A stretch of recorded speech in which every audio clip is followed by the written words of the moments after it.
入去散步，入去探訪翻自己舊校，係要登記身份證呢件事合唔合理？有冇人 review 過咧？大學裏邊嘅空間都係大學嘅私人空間，佢對佢自己嘅學生、教職員，佢係應該有某程度要確保佢哋有安全。普羅大眾就係呢間大學嘅出錢人，理所當然你攞人哋錢，你係應該向大眾有所交代。學生點樣可以多啲同個社會連結多啲，唔係淨係自己閉門造車。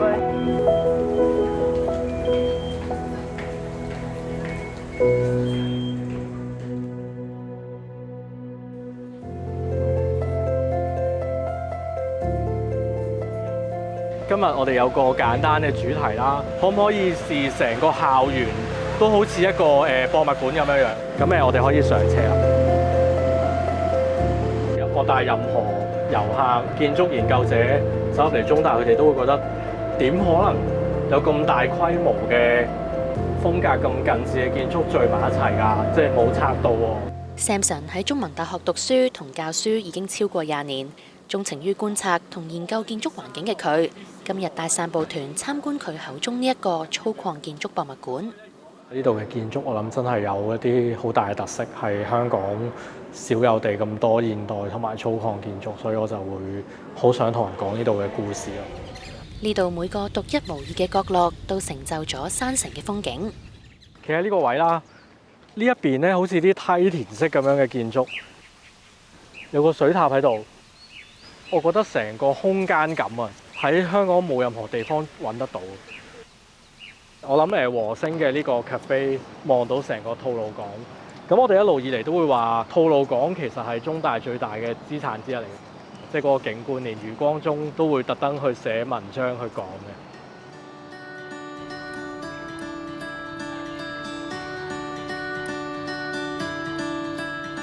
唔想去咁遠，喺市中心都有環境好嘅大學，可以舒服咁過一個下晝。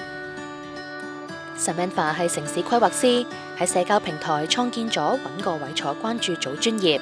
平日佢會留意身邊有邊啲休憩空間，仲會為嗰度評分同網民分享。喺佢印象入面，理工大學主校園有一塊大草地，呢一日想去睇下。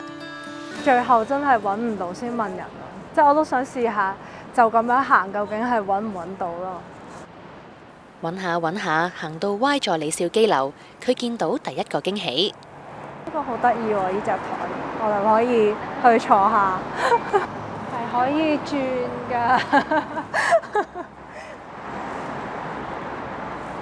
有涼，有風扇。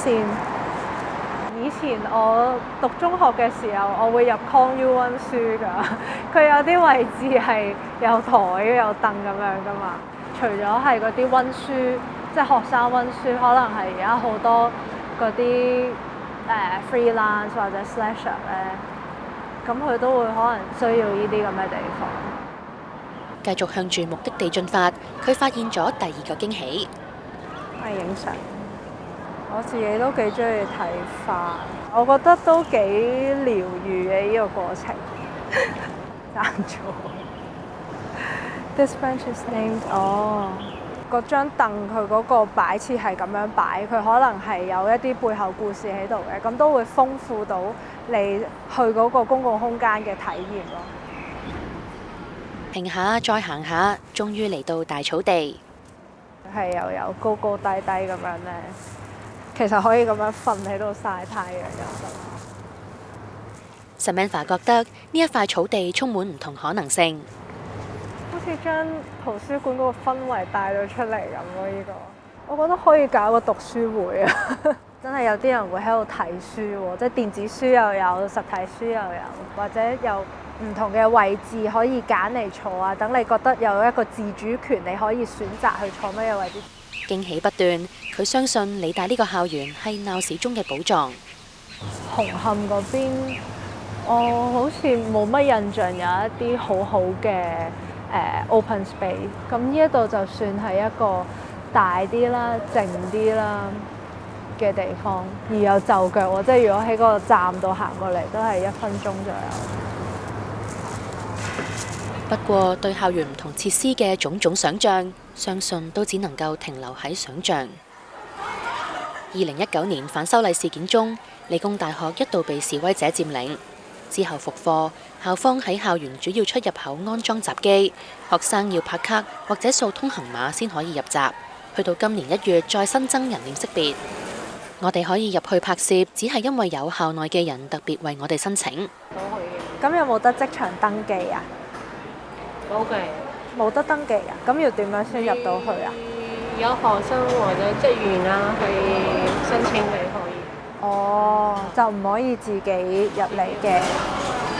上年審計報告表示，理大要允許公眾人士就合法目的喺指明時間內自由進入主校園嘅指定範圍，建議校方要適時調整保安措施。不過，理大喺報告指出，校方一直遵從地契定明嘅公眾範圍規定，冇責任向所有公眾人士開放校園嘅全部範圍，亦都已經容許公眾人士經訪客登記系統進入。但校園入面有一個地方其實人人都入得。根據地契，理大早年擴建 SET 座嘅時候佔用咗部分休憩用地，作為補償，地契要求校方提供不少於7941平方米嘅公共空間，開放俾公眾使用，可以喺漆咸道南抵達。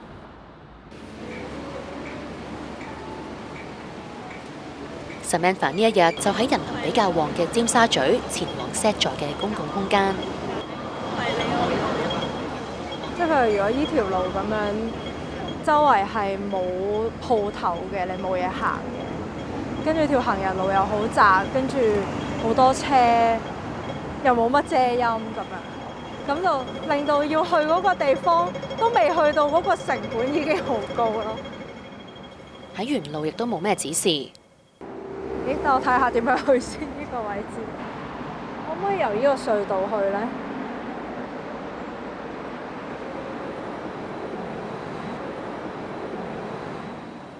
兜兜轉轉，我哋終於嚟到 SET 座。大學仲貼心安排保安帶路上天台花園。跟住你啊，行啦！我要一路跟住你啦，跟住你走為止啦。雖然最後我哋都成功嚟到呢個公共空間，但 Samantha 就覺得呢一種做法並唔係真正嘅開放。唔係一個要吸引人嚟嘅地方，佢可能只係為咗符合個地契嗰個要求條件。咁當然嗰個 access 已經唔係好合格啦，俾人上，而啲看更都唔係好清楚，我諗都冇乜人會無啦啦公眾咁樣上嚟咧，所以佢哋好似第一次如臨大敵咁樣而家。佢一路喺度等緊我哋幾時走呢？係咪要趕我哋走呢？咁樣。2019年反修例事件，示威者同警方多次爆發嚴重衝突，大學係戰場之一。8間資助大學之後都訂立唔同出入管制，其中4間已經取消，現時可以自由出入。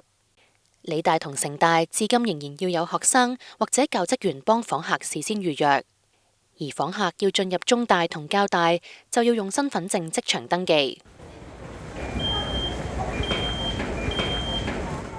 有得呢張卡嘅唔係學生，就係以前舊學生，你仲係咩人咧？可以？唔係，學生還學生，校友還校友。你阿水畢咗業就嚟20年，唔再係學生，但間唔中都會返母校行下。尤其佢不時要帶屋企人到隔離嘅中大醫院，以前都會趁空檔入大學散步飲杯咖啡。直到近年冇申請校友證件嘅佢，同其他人一樣都要登記。其實有啲人都覺得係你登記身份證咪入得咯，但我就純粹覺得你個要求無理啊嘛，即係㗎。如果我要入去嘅話，登記身份證好似好簡單，但問題係真係純粹想入去行下散下步。點會入去散步？入去探訪翻自己舊校，係登記身份證呢件事合唔合理？有冇人 review 過呢？阿水讀書嘅年代，中大一直都係自由出入，甚至有人會嚟野餐、賞花同埋畫畫。直到呢幾年，佢覺得呢度唔同晒。嗰下俾人擋咗喺門口，我都冇同個 security 拗，直接咁我唔登記，咁我走咯。但係嗰下係有啲傷心，即係覺得喂，呢間係我嘅母校嚟嘅喎，點解要搞到咁呢？點解要限制呢？佢之後以電郵向大學查詢，校方回覆話，因應中大校園喺反修例事件期間，曾經喺2019年11月被佔領同遭受嚴重破壞，大學有責任加強保安同埋實施出入管理措施。去到2025年呢一刻已經過咗6年啦，你係咪真係完全唔可以 review 你究竟而家呢啲出入管制仲係咪 make sense 嘅呢？即係過去嗰幾廿年曾經係真係自由出入噶嘛，咁點解而家唔可以翻返去舊時嘅日子呢？即係佢哋有冇一個足夠嘅理據去繼續限制呢？真係幾傷心其實，好似好無謂，好似都唔係好大損害啫，但係其實係有損害，情感上嘅損害。身兼中大校董嘅立法會議員張宇人就強調，做法係要保護學生。大學裏邊嘅空間都係大學嘅私人空間，佢對佢自己嘅學生、教職員佢係應該有某程度要確保佢哋有安全，咁所以去保護同埋保障佢哋係應該嘅。好多人就會覺得大學 people in academia sit in the ivory tower. They don't talk to the common people. If the university space is literally open up to the public to use, it may sort of like dissolve some of the image, lessen that image that the university is simply an ivory tower. 港大喺社會運動之後，亦都曾經要求訪客登記，但之後已經取消。由舊年5月起，因應參觀校園嘅遊客太多，星期1至6會實施預約制，每日有5個時段，設有名額上限。嚟香港之前，曾經喺加拿大大學教書嘅 Patrick 覺得，大學作為社區嘅一部分，唔單止應該開放參觀，部分設施更加可以同公眾共用。成世界啲大學應該係 open to 即係大眾咁樣可以，就可能唔係話叫啲大眾可以行入去每個 faculty 嘅 building、common play area or sports area、basketball courts or the parks、public space 可以即係公眾用嘅空間，同埋就算係有啲大學有餐館咩可以公眾可以入嚟用咁樣。咁係咪真係經過暴力黑暴唔見咗咁多錢要去修補？值唔值得將學生嘅安全、將學生嘅學習，為咗我哋因為俾啲遊人嚟打下卡、影張相，打開門口任人嚟呢？呢個就係大家要諗下。有學者就認為，社會運動已經過去一段時間，大學係時候重新檢視各項保安措施。為咗社會穩定啊，呢啲嘢係咪咁去做一啲不必要嘅安全措施？我覺得啱嘅。但係另外一方面，喺嗰個社會趨向於正常嘅時候，同樣嘅道理，你呢個解決地理位置好重要嘅話，係唔係都要考慮一下公眾嘅需求？佢認為，既然大學係由公帑資助，公眾就係持份者，大學打開大門，正正係同社會連接嘅重要一步。大學其實某種程度嚟講，都係可以講都係欠咗公眾一啲債嘅，因為你考慮到你攞嘅嗰個呢份錢係嚟自於政府，係咪？咁政府嘅錢嚟自於公眾，大學門外出邊行嘅一啲普羅大眾，就係呢間大學嘅出錢人，理所當然你攞人哋錢，你係應該向大眾有所交代。咁呢樣嘢都屬於一個基於責任嘅良性活動。